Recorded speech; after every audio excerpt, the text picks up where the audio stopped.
பார்க்க போறது யாருன்னா தற்குறி கூட்டத்தை பத்தி பார்க்க போறோம். நீங்க வாழ்க்கையில பல விஷயங்களை கடந்து வந்திருப்பீங்க.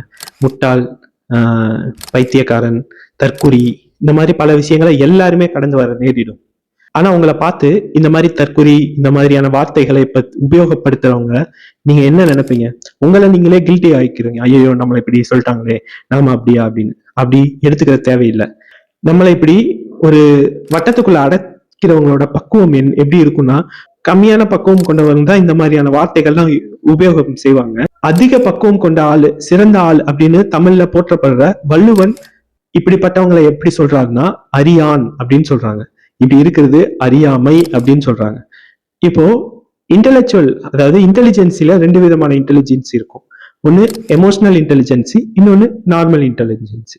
இப்போ உங்களுக்கு நீங்க உங்களை முட்டாள்னோ இல்ல தற்கொலை கூட்டம்னோ இல்ல எது சொல்றாங்கன்னா உங்களுக்கு எமோஷனல் இன்டெலிஜென்சி கூட அதிகமா இருக்கலாம். அதனால இப்படி நான் ஒரு வசைபாடுற ஒரு ஒரு சாரார் திருவள்ளுவர் அளவுக்கு பக்குவம் இல்லாத ஒரு ஆள் அப்படின்னு தான் சொல்ல முடியும். இது மாதிரியான தொடர்ந்த தகவலுக்கு நம்ம சேனலை சப்ஸ்கிரைப் பண்ணுங்க. நன்றி.